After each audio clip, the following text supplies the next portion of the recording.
There's a lady down there that way giving me a pretty weird look as I'm talking into my camera, so we're gonna stop walking towards her.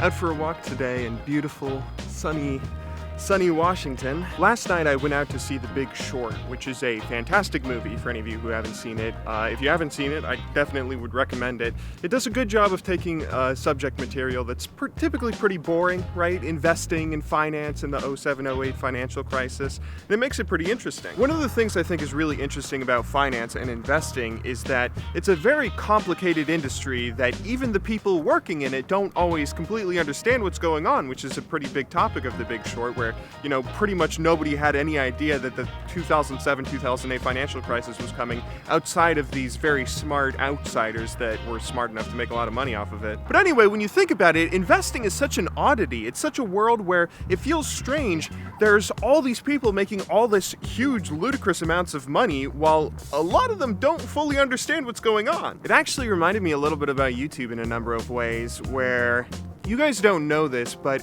I've been going through contract negotiations with my multi-channel network over the past couple of months, where honestly, I think every network has good intentions for the people they sign, except for like maybe Machinima. So I'm not necessarily trying to bash anybody when I say this, but it's really interesting how few people understand the industry that they're working in. My experience is obviously with YouTube in particular, but this is pretty much true for every new medium especially something that the internet has started. Like, I'll give you guys an example. With YouTube, whenever you partner with a multi-channel network thing, you will get a guy who's like your sellout guy, a guy who's supposed to help you get brand deals and grow your channel. And this guy will almost always have a marketing degree or a degree in broadcasting or something like that, where he knows how the entertainment industry has worked for the past 50 years, but he'll never quite understand how YouTube in particular is different than everything that he's learned so far. You might make a Hearthstone YouTube channel, for instance, and just put up a bunch of Hearthstone clips, a bunch of Hearthstone drama about how Masan view bots or something like that, right? And your sellout guy will probably come to you with a brand deal for the new StarCraft expansion, where if you make a new video with Legacy of the Void, then you'll get $100. He does that because that's what he's taught to do. He's taught to learn how to integrate brands into videos, into programming like that,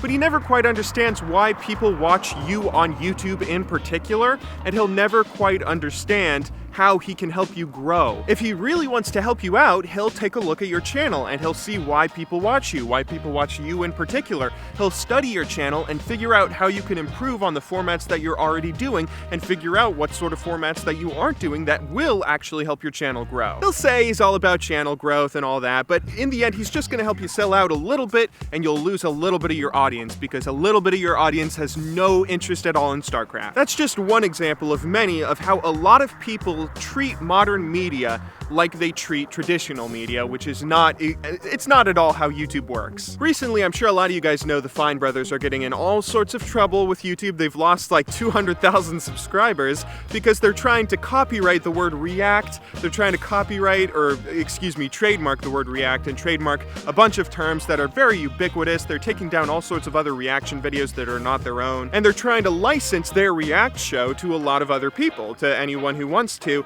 and in the end use it as a giant trademark to basically become the only React channel out there. See, what they're doing is they're treating YouTube like traditional media, which is why a lot of people are outraged at it. A lot of people are unsubscribing from their channel, are disliking every single one of their videos. They're getting a lot of hate that looks like it might destroy their channel. Honestly, I mean, it's kind of ridiculous because people don't like it when you take the internet and you start treating it like traditional media, when you take the internet and start throwing trademarks down on all sorts of things that you have no business trademarking. I guess in the end, though, the lesson to be learned here is this kind of makes a bunch of opportunity for a lot of other people, right? I mean, if you have so many people misunderstanding how YouTube works and misunderstanding how the internet works, then that just spells opportunity for the new startups that want to actually do something with the internet that they understand how it works. Be the guys who are buying the credit default swaps going against everyone else. I guess that's just my take on all this, though. I'm starting to get really cold, so I'm gonna head back inside.